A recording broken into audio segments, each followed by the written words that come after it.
a lot of things are turning back towards the old economy, commodities, just value and what comes out of the earth. I'm saying we're seeing a lot of that now because it's so I think they're so schizophrenic. The markets are schizophrenic. It's hard to read value anymore. This isn't your father's stock market because you have things like ESG, environmental social governance, it's hard to say who's profitable. And so I think that's probably one of the people are starting to focus more on these old school commodities, hard assets. Cash Daddies, Cash Daddies, Cash Daddies,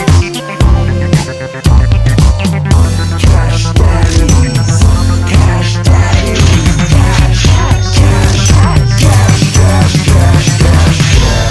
Cash Daddies is for entertainment purposes only. You'd be an idiot to listen to anything these degenerates say. Invest at your own risk, do research, but seriously don't listen to these ass clowns.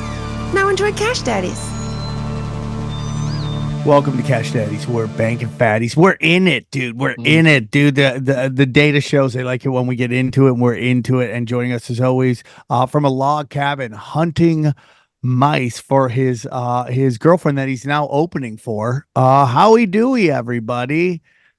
Yeah, baby. Yeah, killing mice. She's in Spain with some guy named fucking Santiago. I hope she's having a good time. But I hope she is too. I hope she is too, buddy. If we're quiet, we can hear it. And then joining us, as always, Jay Nice, Juicy Johnny, J Dog, Johnny Woodard. Come on, Johnny Woodard. Come on. How are you guys?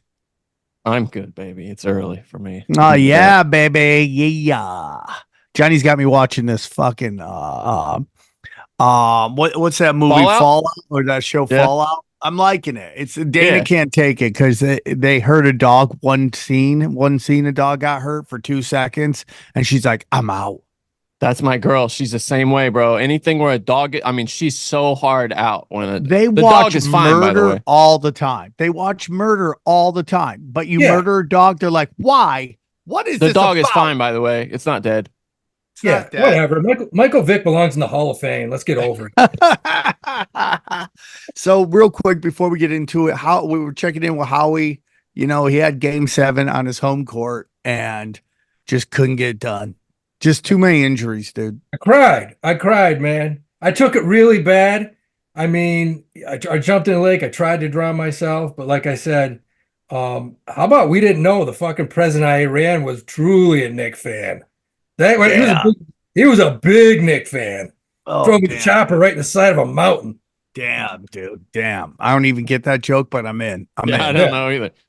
I guess he was like depressed. Is that what you're saying? Like he couldn't live in a world where the Knicks were in the playoffs? Okay, I got you. Jesus Christ. These are cerebral jokes. These are really that's what people call bad jokes, cerebral jokes. So yeah, it was crazy, dude. It was crazy. You need somebody to counter your boy Jalen Brunson. And here's the two things, and we'll end on this sports talk. The Knicks need to get a really good backup because when you have a small point guard, they get pounded, and you need to be able to sit them for a little while. Dude, it's the Chris Paul shit. I mean, that guy was getting fucking mugged, dude, every time he went to the thing. So you gotta get a good backup, and you just have to have someone to take off the scoring burden, because when Jalen Brunson just got tunnel vision, that's why I feel like you guys got in trouble. Well, we got out. Look, we played 13 games, and the only games we lost were the ones we got out rebounded. We need another big. Mitchell Robinson is not the guy, man. He's not, and he gets hurt too much. You have enough data. Send him on his way. There's enough guys out there. Yeah. Clint Capella's out there. You just need a guy who can grab rebounds. Yeah, right. I love our coach. Anybody that says he overplays, these guys are getting hurt because they're too many. You've never played the game. Get the fuck out of here. Any doctor will tell you the more you play, the less you get injured. You're warmed up. There is something about I think the NBA has to take a look at getting culture back into the NBA, into doing practices. They're just not practicing. Yeah, well, the Knicks do. Yeah, we practice. Thibodeau's a maniac. We'll be good next year. We'll come back. I love the team. I love the electricity in New York. Now it's Yankees time. Now the Yankees win the World Series, and then the Jets, baby. We're good. Yeah. Well, Maybe, dude. I mean, Yankees are doing pretty well this year. So where do you guys want to start today? Dude, we have to start with IBM. This was a call that about 4 weeks ago, I bought these calls at 460. It dropped to $3 on April 30th. We went all in at $3.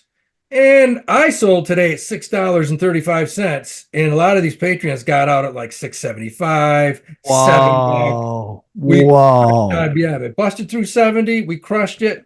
And now we're just picking off stocks. We're picking off. We have Disney, we have TAP, Molson Coors, which we bought it going into the 4th of July, which is a month from now. And Uber's down to 64 and change today, and I'm all over it. I sold my IBM and I bought more Uber. Love Uber. I love Uber. it, dude. I love that. I love that. Yeah, it's good. It's been More Uber. Buy more Uber. Yep, 64.58. Bought some more today. I'm going to buy some Uber right now. Speaking of Disney, did you see that Pixar's got a big layoff? Like 14% that's of their so workforce is getting laid off. That should be good news for the stock, right? The Disney stock. Yeah. You would think. It was up today. But do you realize, I didn't know this, supposedly that park in California, they're expanding the shit out of it. I guess it's going to be huge. That's everything I'm reading. Yeah, they bought a bunch of extra land a couple of months ago, I recall. All the way, way out into the city of Anaheim. For I think development as a park expansion, but also like resorts. Yeah, I think that's what it was. Which is our resorts they must be huge business. I never thought of them as like mega business, but I guess they are, right? Resorts? Yeah, dude. Like the parks. Like it's funny because I just never until that show Succession had a whole parks division. I never really thought of amusement parks. I always thought that was just kind of the back burner for Disney. Really, Johnny? Really? People come from Australia to go to Disney World. It's crazy. It's crazy. It is crazy. It just doesn't make sense to me. It's cray. Doesn't interest me. Hey, Johnny, exactly 1 week ago, where was GME trading? Oh, God, 45, something like that? Remember it jumped to 75 and 45, and I came on and I said, yeah, it's a piece of shit. And people were like, no, man, they don't have any debt. It's going to 100. It's at $20. $20.60 right now. It's down 50% in a week. I want to say one thing on GME. This is something everybody needs to know. Having no debt doesn't necessarily mean anything. I mean, there's gas stations down the street with no debt. I wouldn't invest money in them right now. But when I look at a stock, I look at a lot of times PE, price to earnings.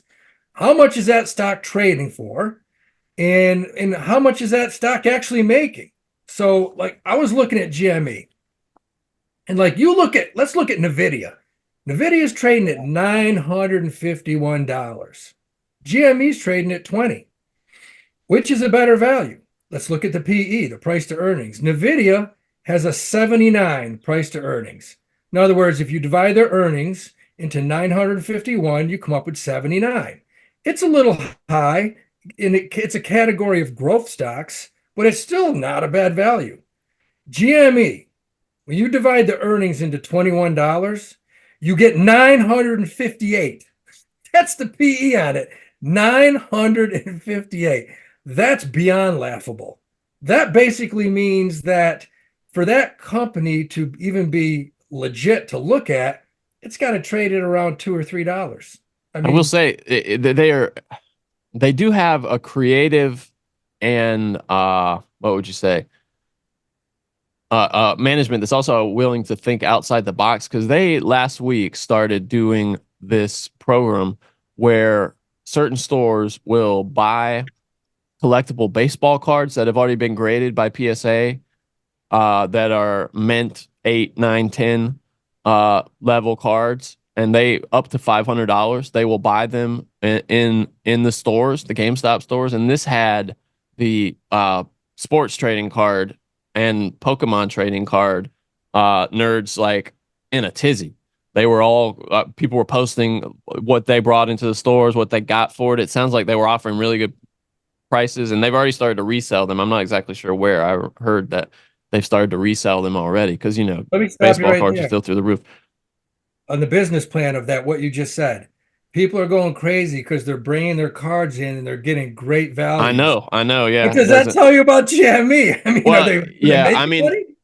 they're a great value in the cards. It's like because card shops you typically offer you sometimes 50%, but 70% is about standard, and it seems like they're offering 80 to 90% right now. But the guys who know that business best seem to think that that's just kind of an intro thing to get the word around, and then they're going to, start cutting that a little bit. But I suspect it's mostly to take advantage of the Pokemon collectors, because that suits their kind of fan base more. The people who are into GME. But interesting. I mean, they're trying shit. It's like They're trying, dude. a wounded They're animal trying to trying. escape a predator. It's That's like it's a stock that look, man. And then somebody said, well, yeah, they're gonna short squeeze it.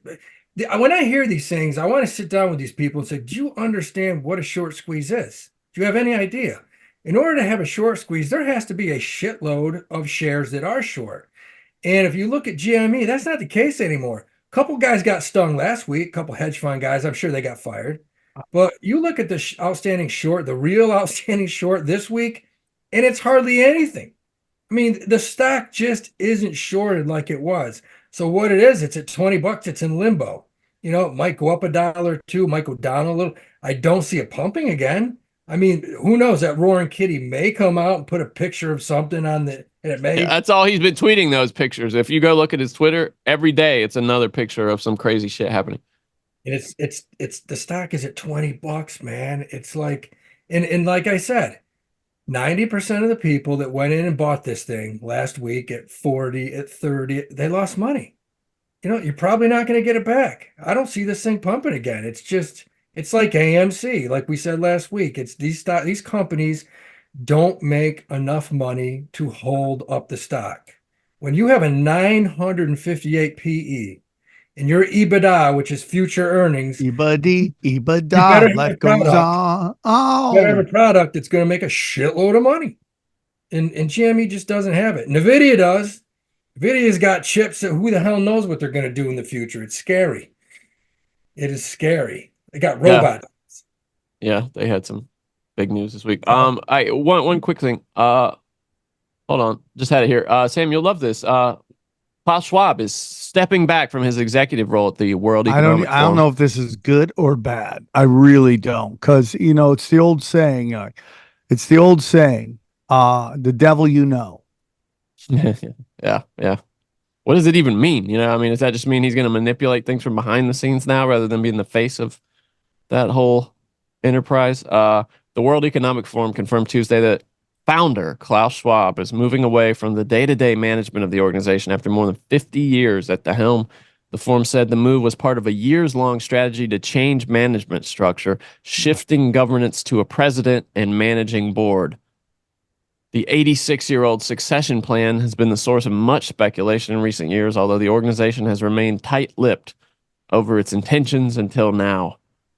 Luckily that we know that the next generation is always retards.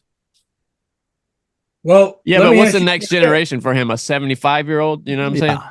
But let me ask you guys this. You got Klaus Schwab stepping down. Do you think it's a coincidence that yesterday Jamie Dimon from the biggest investment bank in the world, JP Morgan, came out and publicly said, I'm stepping down a lot sooner than I originally said? I mean, the stock dropped like crazy. I mean, Jamie Dimon looks like he's retiring. He's getting out. What? Why would he say that? Why wouldn't he keep that under his hat? Oh, I don't know. I don't have an answer to that. It's kind of weird, right? It is. It's weird that he came out and he said the succession plan is going a lot quicker than expected. As soon as he said that, the stock tanked like 10 points.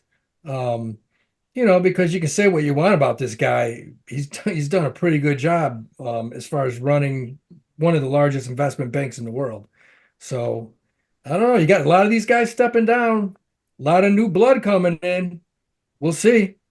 He also had this weird quote this week where he was talking about how Gen Zers are going to work just 3.5 days a week, avoid cancer, live beyond 100 years. He had a lot of things to Really? say this Based week. on what? Yeah, I Based- don't know. Based Technology, I on guess. what? How's that going to happen?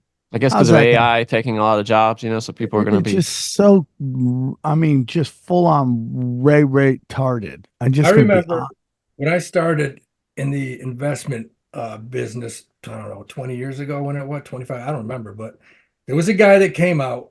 I don't know if it was Harry Dent, it was somebody came out and said, in 30 Harvey years, Milk. 30 years, everybody's going to live to be 100. Everybody's going to be in great shape. Johnny loves this sound. Johnny He came out and loves said all this shit, and like, I don't know, call me crazy. I see people dying younger nowadays. I mean, I just don't see it. I think we've peaked, baby. We're gonna go backwards a little bit. Too many chemicals in the food and the water. Yep. Yep. Yep. I mean, Gotta it's get out of already these happening. cities. You sound like a conspiracy theorist, dude.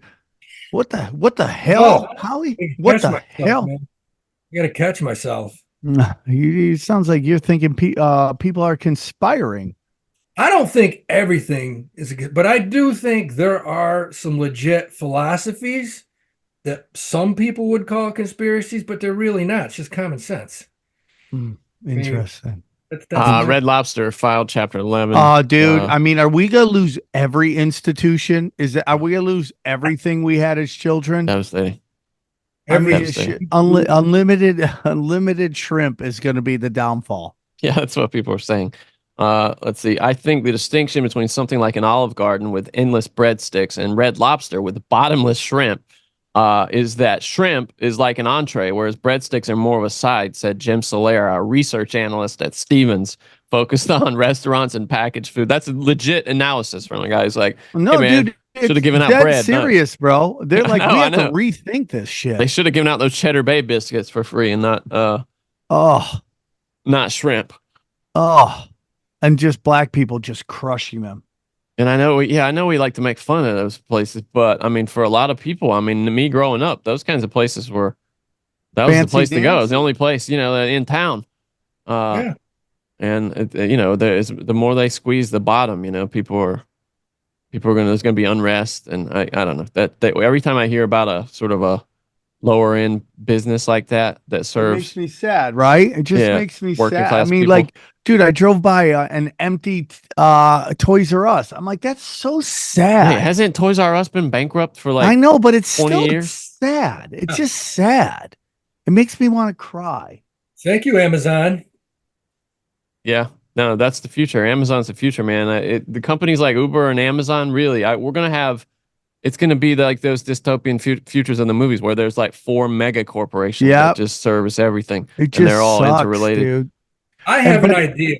I have a business plan. I think, if you want to bring mom and pop shops back, like there's a bait shop not far from me, and they're going bankrupt. And I went in, and Is that what you call them? Bait shops? The bait shop. They sell crabs, they sell minnows, they sell night crawlers, they sell every kind of lure. I'm a big fishing guy. I love fishing. I've been going to this store since I was 5 years old, and they're shutting down. Oh man, that really sucks, dude. Because I mean, people have been going to this place for 60 years. And I talked to the lady in there and I said, "What's the deal? How much does he want for it?" She said he wants $125,000 for the building of it. And now it's not worth that. It's probably worth $30,000. And I said, "You know what I would do here? I would keep the bait shop. I would buy it, fix it up. I would put in the back, I'd put it like a little strip joint, place where you could put bets in, and maybe like a massage room." Dude, there is just something about people from upstate New York where all they want to do is take a business and add strip bars to it. That is the exact same guy. He's like, we're going to start a comedy club, and then at night it's going to be a strip bar. I'm like, it's gotta do it. never going to happen. You don't even have to change the name. Just call it the bait shop. Still, it'd be the great. bait shop. Yeah. So I told this lady, I said, if I put one pole in the back, and I wouldn't even advertise it. I would just. Oh yeah, I bet you love putting poles in the back. Don't you? Yeah, you would love that. Stick a pole in the back, fish in the front. And she said, she's probably 65, 70 years old. She goes, "Baby, if you do that," she goes, "I'll dance for you. I will dance for you." And I said, "You know what? You fit the bill for the perfect upstate New York stripper. Yeah. You would fit in perfectly. Absolutely." Howie, you said last year, And I thought, I kind of took it as a joke. You were talking about Wegovy and Ozempic, about how it was going to affect the economy because people are going to be eating less. And we had a story today. Nestle is launching a new frozen food brand called Vital Pursuit, aimed at the growing market of consumers or who are using GLP-1 drugs like Ozempic and Wegovy. Over the last year, the buzzy weight loss and diabetes drugs have taken off. We know that. This is from CNBC. Roughly more than 1 in 8 adults in the United States report using a GLP-1 drug at some point. 1 in 8. Roughly Yeah, half. Johnny. Dude. Yeah, go ahead. And you wonder why Red Lobster's going bankrupt. Yeah, yeah. Oh, no, interesting. no, I mean, you're you right. got places like Interesting. McDonald's. These Fucking places can't be Ozempic, hurt. you fuck. Yeah. Roughly these- half of those Americans are around 6% of U.S. adults. 6% are currently using one of the treatments. So they have, and this is Ay a quote caramba. from Nestle CEO Steve Presley. The reality is, for the last 25 years, the diet has been dying in a sense. For me, what we've done is actually giving consumers a new tool that actually gives them confidence and success on this journey. So it sounds like they're going to have more protein, less sugar, and less like fatty foods. I don't, Ay caramba. it's interesting though, right? That they're already a Yeah, major what- company like Nestle is taking into account. Yeah, you mean the guy who doesn't think water is a natural human right? How the fuck are we Fuck charging? Nestle, by the way. By the way, Nestle worked with the fucking Nazis, just so you all know. So they can all go fuck themselves too, allegedly. Yeah, but that was a different generation. We probably all would. If we can make it. No, well, you're an asshole that got 90 boosters, so yeah, you probably would have worked with the I got Nazis. one, man. I got You know, one. you got all of them, and you fainted, and then they hit you with 5 more while you were out. I mean, Sam, you drive a Mitsubishi. Let's be honest. They Jesus. made airplanes for the Japs. So Oh God. Yeah, well, dude, we can get into the real story of what happened on yeah, you know what I'm talking about. I drive World War II? BMW. Yeah, World War II, Pearl Harbor, what really happened? Oh yeah, the Japs came and got us. Gotcha. Really, had nothing to do with us just fucking taking out their oil and all that shit and letting them do it. It's like, oh no, the Japanese are coming. I can't believe this. It's so crazy. The Japanese had oil. The Japanese. that's what they attacked us for, was for oil. Yeah, Really? yeah. Yeah, we Johnny were- left that out of his fucking smart ass fucking remarks. Well, I mean, you want to bring up Nestle, and then I'm going to bring up that Mitsubishi made the Zero. How about that? Yeah, yeah. I think you're a retard. Hey, BMW. Well, I think you don't know shit about shit. How about that?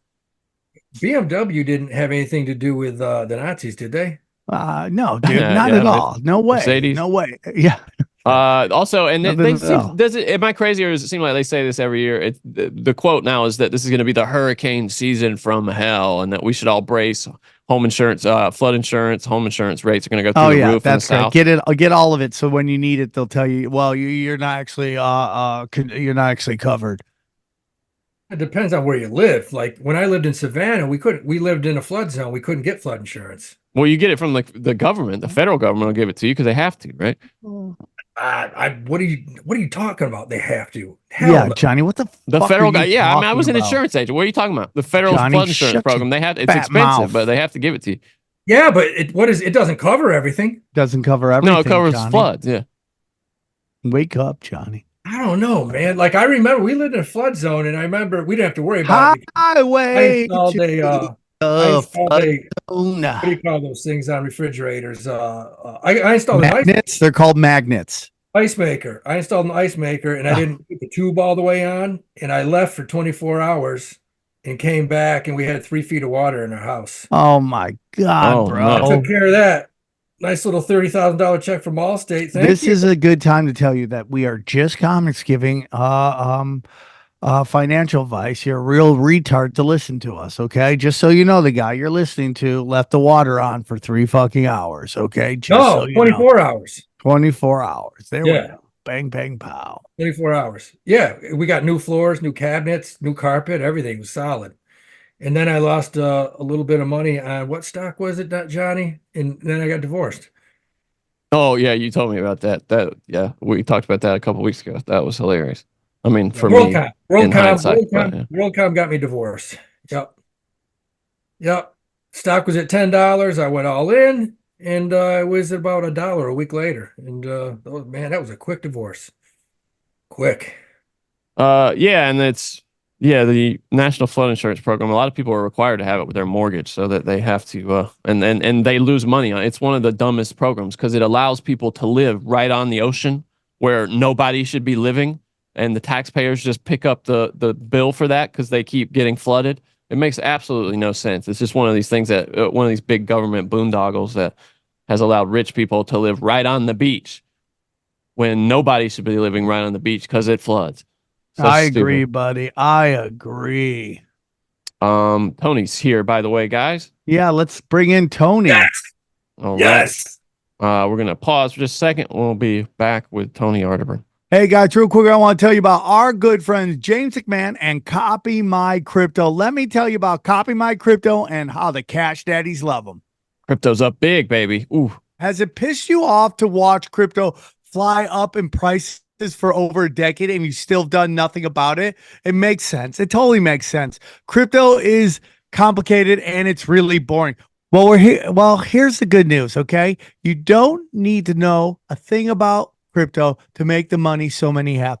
The copymycrypto.com membership site shows you the exact cryptos that YouTuber James McMahon personally owns, which means you just copy him. It's like having a big brother who knows what he's doing. You don't need to know a thing about crypto or how to invest, as you simply copy along. So let me tell you about James. He runs the Crypto with James YouTube channel, which has over 54,000 subscribers. In the summer of 2020, he told his viewers to buy 26 cryptos. Had you put $100 into each one, it went on to be worth over $123,000. Of the 26 cryptos, his top pick of the year, the one he singled out, called Phantom, went up 692 times from when he said. That one alone has retired a number of people, including guys in their 20s and 30s. Remember, this is public knowledge.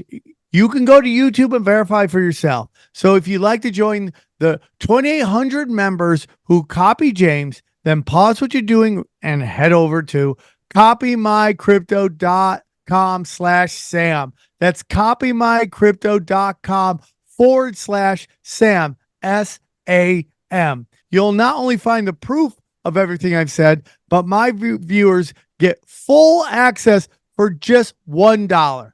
Yes, you've missed out on Bitcoin, but there's over 2 million other cryptos.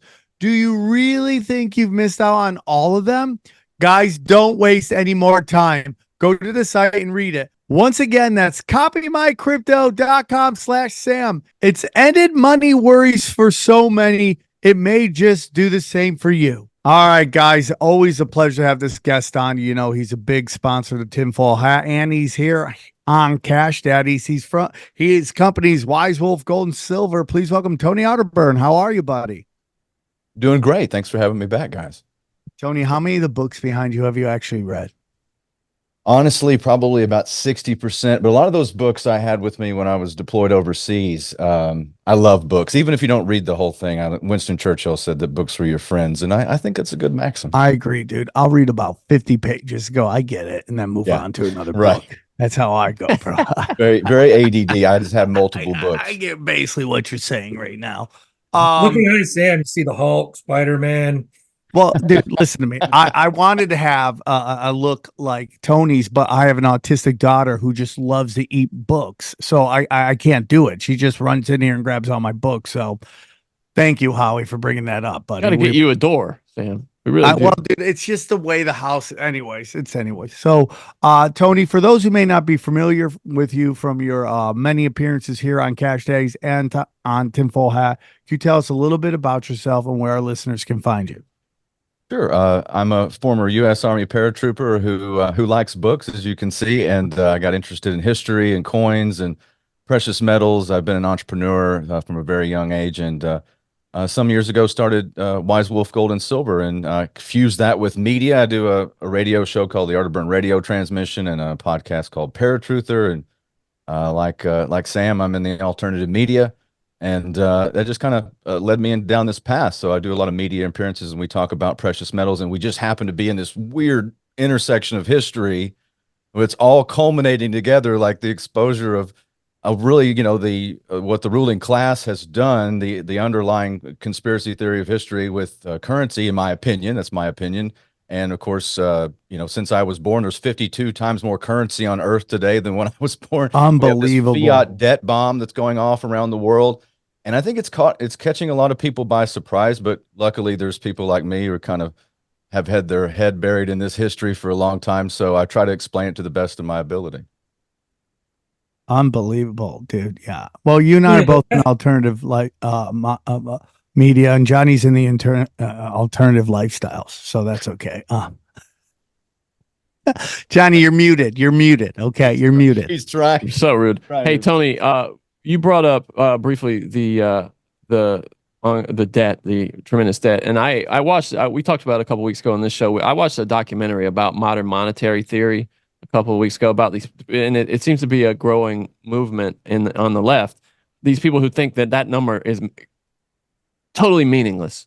They view debt on the public side as credit in the private sector, and I'm curious what you think about that. I have a pretty good idea, but I'd just love to hear it. Well, Trotskyites and communists generally think that the number just doesn't matter. Dick Cheney said that deficits don't matter about 20 years ago. Now, it took us 200 years to go $1 trillion in debt here in the United States. Now we do it every 90 days.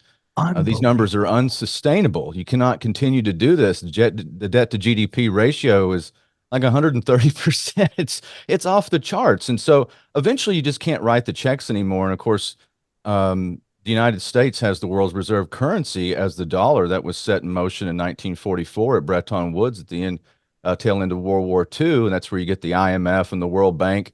And gold was pegged to the dollar, $35 an ounce. And of course, Richard Nixon took us off the gold standard in 71 because the United States had started debasing its currency, taking the silver out of the coinage. This is, again, it sneaks up on you.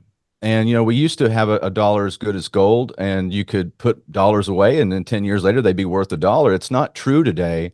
And that's why it's so important to watch shows like this and find out stock picks and find out where you can find value. And this has been even more apparent since the 1970s because you're rapidly losing purchasing power in your currency. You have to know where to house value in a fiat system.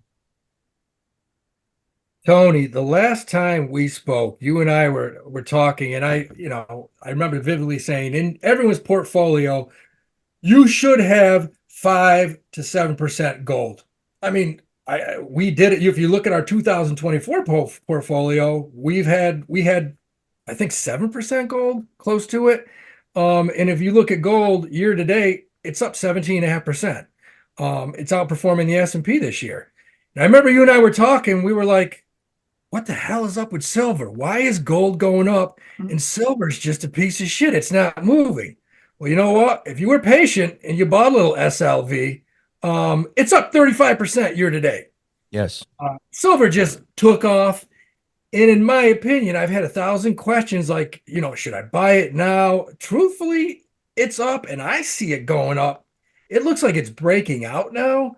And I can see silver going up another 10, 20%. I mean, that's my own opinion. What do you think? I think that's probably easy to do at this point. Last year, there was 200 million ounce deficit of physical silver. So what they couldn't take out of the ground, they had to take on the above ground stock.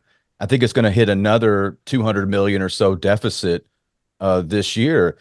There's a lot of underlying reasons why silver never goes anywhere. People get bored with it. You always hear people like me in the precious metals industry saying, look at what silver it was in 1980 at $52.50 an ounce, and look what it did in 2011.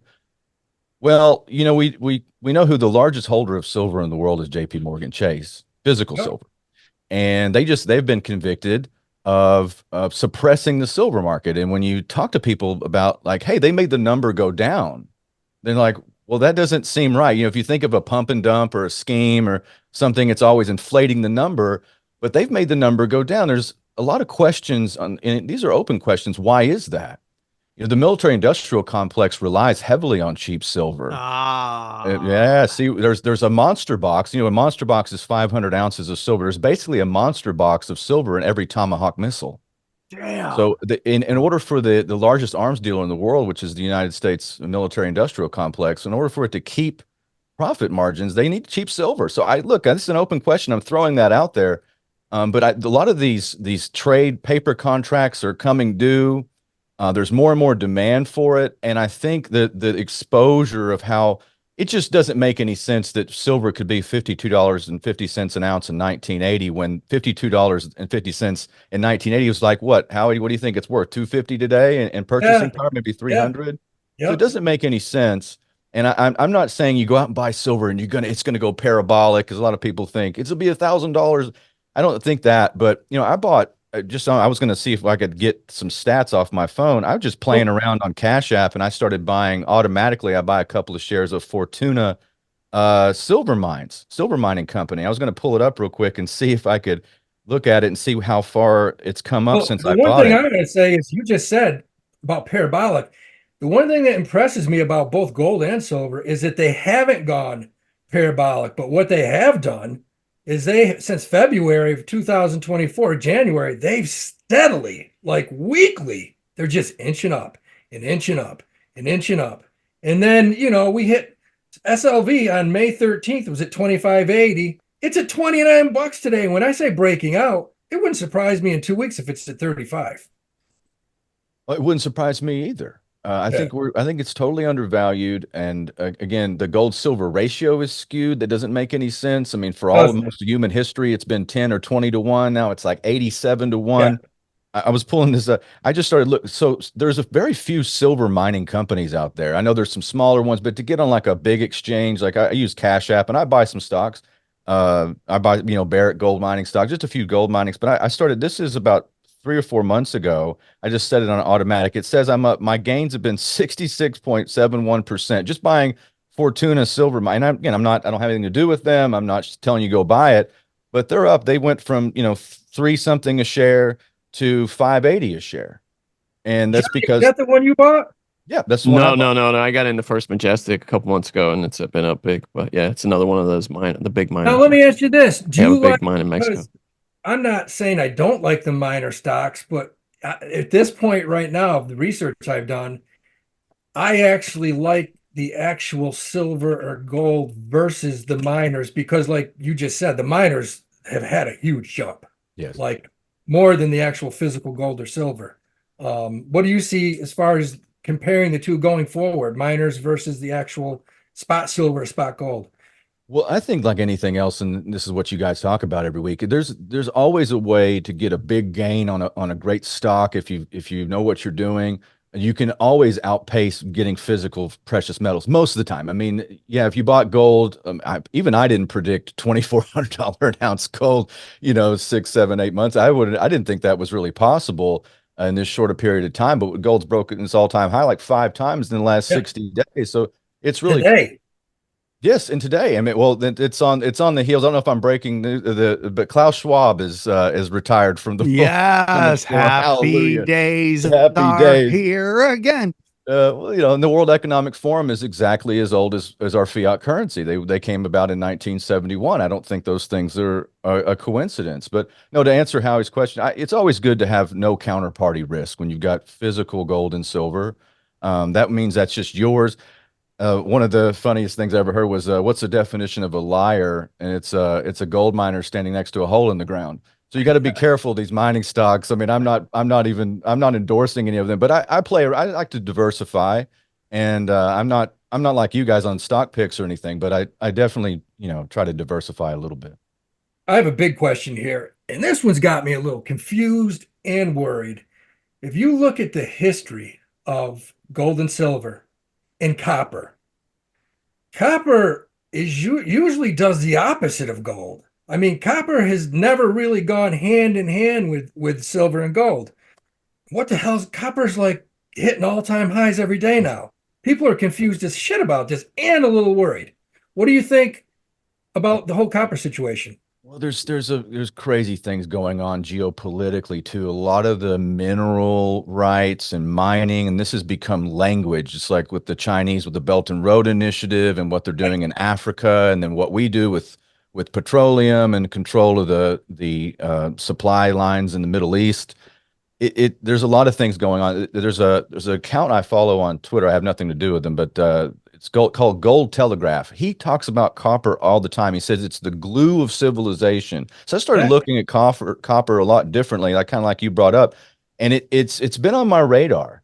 It's normally just kind of one of those things that you hear about meth addicts or whatever breaking in and taking all the copper out of the Yeah. out of the air Yeah. conditioning system and stuff, but and selling it. But no, it really is. It's going up and it's becoming more scarce. And if you look at it, how much you need these precious metals and you need these industrial metals to make civilization happen.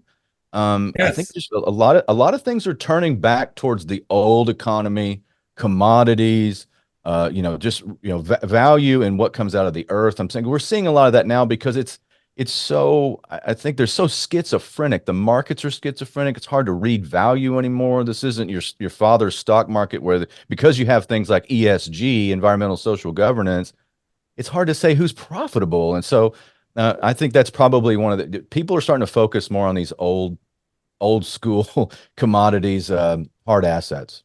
So, You so Tony, go real ahead. quick. So you're on my side when it comes to like conspiracies and stuff, and then you're also into the investment side of like what Howie's doing. Maybe not so much stocks, but investing your money. So we always go through this thing where we come on and we'll talk about the events of the week, and many times we'll I'll be watching like alt media to Disney is in deep trouble, losing $1 bazillion, and then we'll come on here and Howie be like, Disney stocks up 30% today, and you're like, what? Exactly. What is I know. going on here? Where is like, and it just comes to this thing where I just go, I think the stock market is just a giant fucking Ponzi scheme. And they just tell us fucking numbers they want us to tell us, and we just buy and sell. Like not to get too weird here and too conspiratorial, but the guy that goes and he sets himself on fire. He has this manifesto, and his whole manifesto is that crypto is just a giant $1 trillion Ponzi scheme. And then you start going, oh, dude, I got totally fucked by this Israeli on Celsius, who was trying to get back to Israel because the Talmud, and all the stuff that goes on there, right? So, what are your Talmud? Tell me, what are your thoughts on that? There seems to be this disconnect from what people are reporting versus what earnings and the stock market is saying. Well, I think this really all stems back to what happened with our currency. I know it's my wheelhouse. I harp on it all the time, but if you want to see a bend in the river, a sea change, you go back and look at, I read a biography of Warren Buffett once called The Snowball. It's a good book. And, he talks about his mentor was Benjamin Graham. He wrote these fundamentals on stock trading and how to look at value and how to, find value and to look at companies that would expand and become profitable. That's the way it used to work. But when we went off the gold standard, there's a lot of crazy things that happened in the market. And that's when you get introduced to the 401k and IRAs. This comes out right on the heels of that, after we don't have a dollar that you can really save anymore. Now, they don't come out and say that. They don't come out and say, well, you can't save your money, because they want you to. They need you to. They need that money supply to stay current. But I think that what's happened over the years that's become more and more political, ties to the central bank become more important to these companies than profitability. So there's this schism where you and I, if we start a business, we have to serve others. There has to be a bottom line. We have to make money. It's got to be more money in than out. And that's the end of nobody's coming to save us. That's not how this works anymore. I mean, you guys all know here on this panel, there's things called zombie corporations. There's zombie corporations literally that should have died that are being propped up by the system since 08, 09. Yeah, I mean, man. there was they're still around. So there's zombie corporations. There's so much investment in things that shouldn't be, because we have a weird, a system where, and it's all based off of debt. Like every time you swipe your credit card, that's currency creation. When you buy a home, that's currency creation. There used to be fractional reserve systems where, the bank would have so much in deposits and they could loan against it. But that's all just gone. Gone. And nobody talks anymore about fiscal responsibility in politics. That's gone too. If you notice, that's not even on the docket at all. People talk about the economy, but that's just what's in front of them.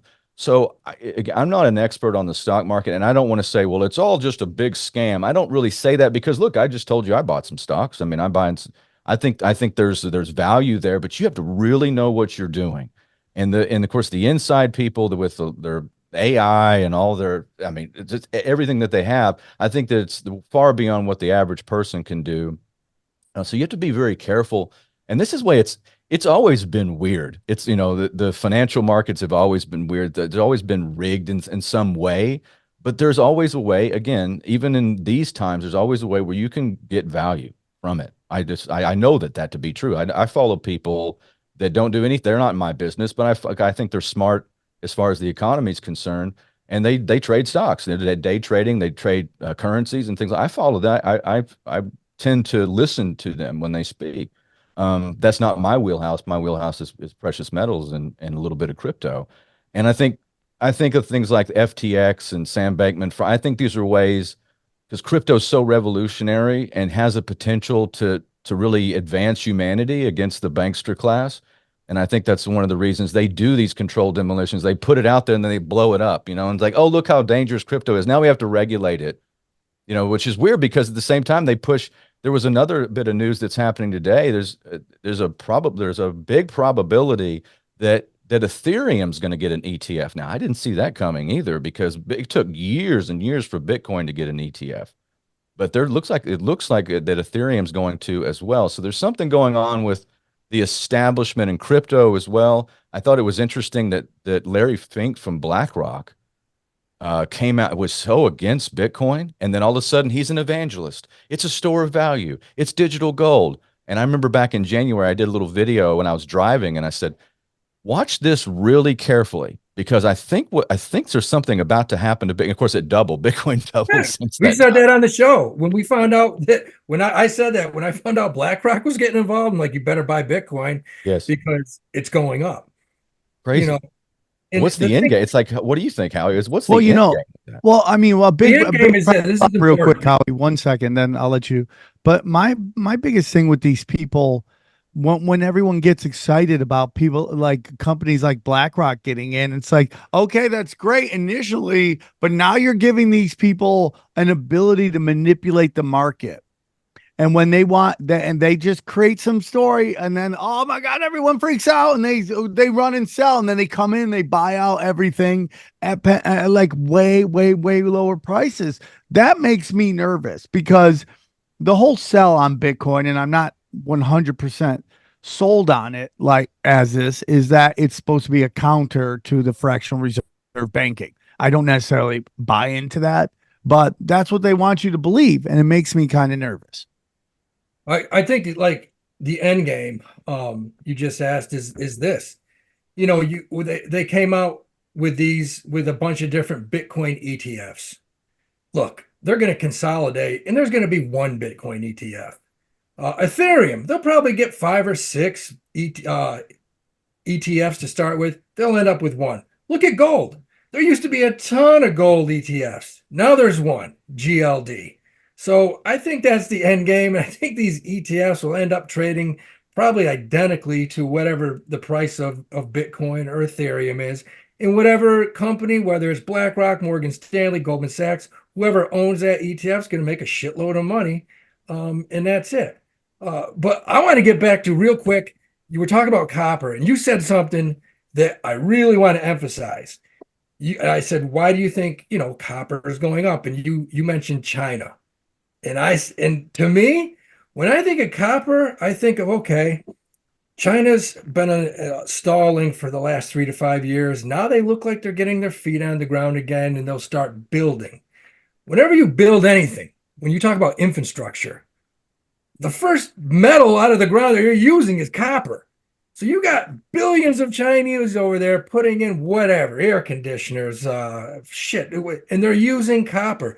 When I think of copper, I think of companies like Caterpillar, John Deere. They trade the same. If you look at John Deere, Caterpillar, and copper right now, the goddamn charts look pretty similar to the last month or two.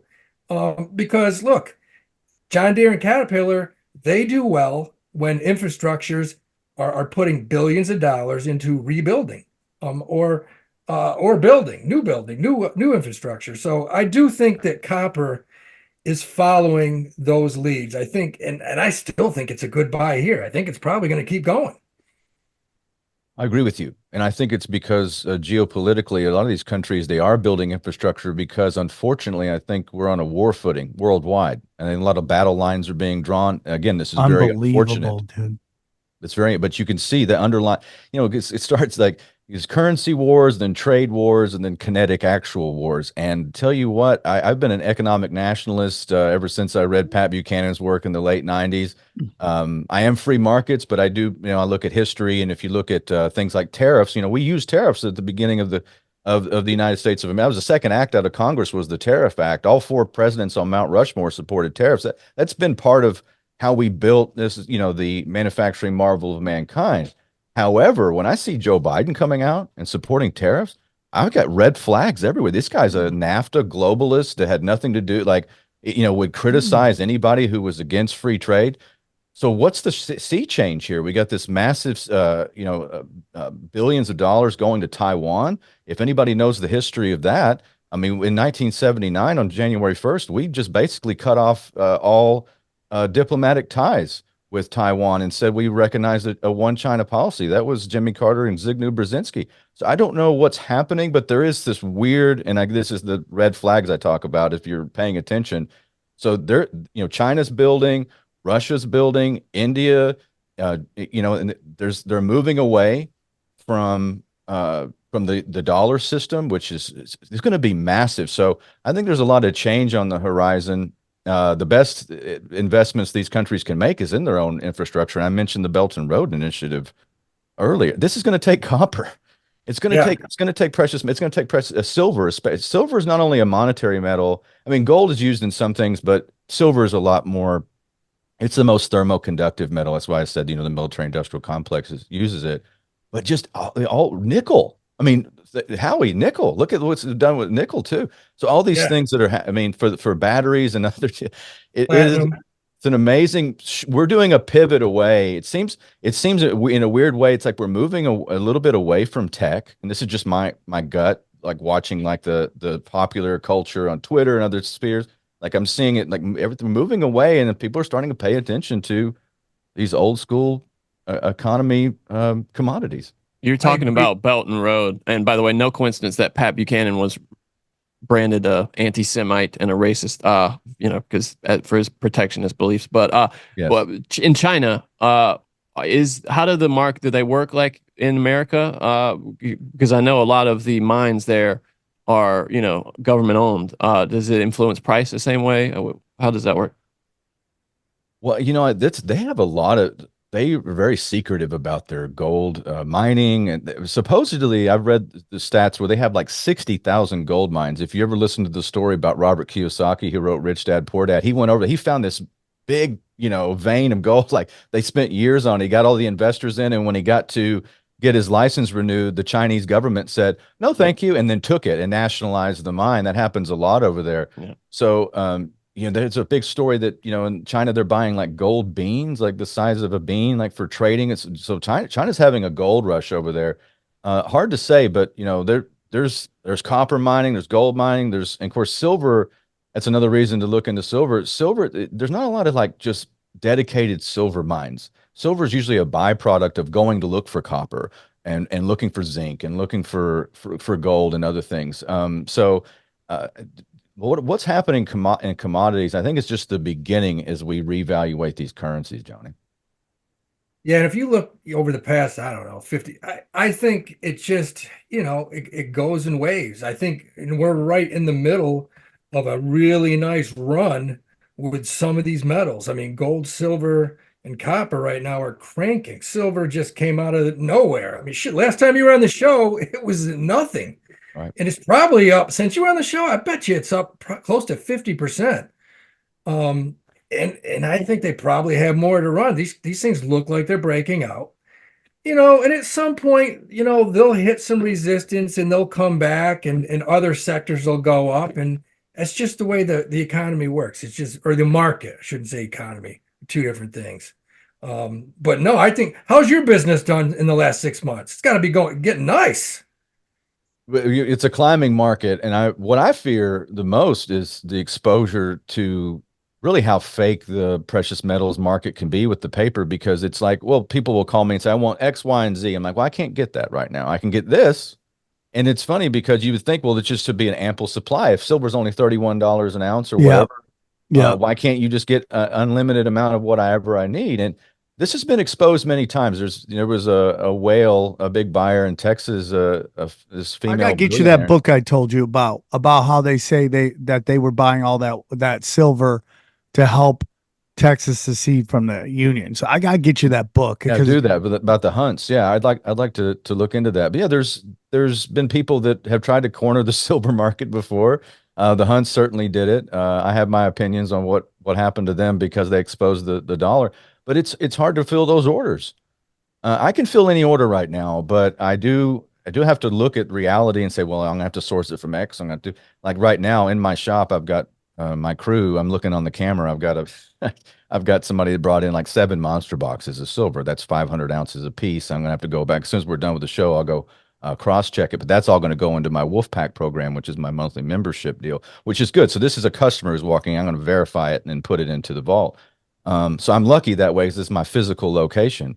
But I'm really concerned, Howie, and I'm just the rest of you as well. I'm concerned that as these metals continue to go up, that something's going to break here. And I don't know if silver breaks out and goes to $50, and I don't know what happens. The number going up doesn't necessarily make me happy. I think it's great for people who've been saving for so long and they're waiting to hit. But I start getting nervous because somebody's buying that gold, by the way, and I don't think it's not the average person. The average person is maybe buying some fractional gold, but there's not a lot of people that are writing those big checks. These are central banks. Yeah, institutions are buying it. Institutions. Hedge fund, Wall Street. I mean, they're buying a ton of it. And I think, no, you're right, but it's just like a stock. You look at like a Nvidia. Nvidia was at 450, 500, and it had a PE of 45, 50, and people were like, well, it's kind of high, but it looks like it's breaking out. It's at 950 right now with a PE of like 73, 74. If you own it, are you happy? No, you're nervous. You're nervous as hell because it could easily go back to 450 where it would be a good value. And I think that's kind of where I think not necessarily gold, but silver has run up so fast. But with that being said, technically these things look like they're breaking out. So they could go another 10, 20%, where then you put your stop losses in, because when you're up 40, 50% in a year, I don't care what the hell you're buying. I don't care if you're buying corn or wheat or whatever. Nature is going to come back. It's just going to come back. So yeah, I can see what you're saying as far as being nervous. Well, I think copy that link I just sent to everybody. Oh, yeah, I saw That's that. the book. That's the book. Thank you, Sam. All right. So last question before we let you go. Can we get copper from Wise Wolf? You bet. Oh, actually, I've been for a lot of the tinfoil hat buyers who are getting the Zen Wolf program. How's that going? Good. Oh, it's excellent. Thank you. I love helping the swarm. Bang, bang, bang. Yeah, we're doing fantastic. I think we're getting close to 1,200 active subscribers, but that doesn't count the one-time purchases too. So wow. All over the U.S., we got close to 1,200 people, and that's in large part because of tinfoil hat. But yeah, we put free copper a lot in the packages. So if you get like a Zen Wolf or something, we'll just put a copper round in there. So yeah, you can absolutely get copper. All right, man. Well, Tony, we need to have you on more than more and more. How we really wanted to get you on, so I thought perfect. Let's do it. We love you. One more time, website and just anything else you want them to know. Well, you can find my personal website and pretty much links to everything. Arterburn.news is the website, and of course, wisewolfgoldandsilver.com or samtripoli.gold. Go to Sam. Yeah, let's go, bro. Let's go. Thank you, Tony, so much. Always a pleasure to talk to you, buddy. Appreciate you. Yeah. Good stuff, man. Let's awesome. Get these picks. Thank you, Tony. Yes. Bringing a little logic to this retarded show. Howie, what are your picks? I'm gonna give you 2 picks this week. First one, look, I bought a lot of this. I put it out on the Patreon. Now everybody can see. Look, if you haven't bought it yet in your IRA, whatever, pick up some Uber. It's at $64, 64.20 right now, but it's just at a good value. Everybody on Wall Street loves this thing. It's got price targets at 80 plus. I love Uber. On the other side, we got another stock that's breaking out. I should have bought it 2 weeks ago. I didn't. I've been waiting. Moderna, everybody's favorite. This fucking thing is breaking out. It's up to 141. It's probably going to go to 160, where I would, or 150, 160, where I'd sell it. So those are two. Uber and Moderna, baby. Jump on it. Respect. All right, guys. So that was today's show. Now we're going to jump over to the elusive, the exclusive. You can join us where the bangers bang, the bang bang pow. Join us on the Patreon, patreon.com/Cash Daddies. Let's go.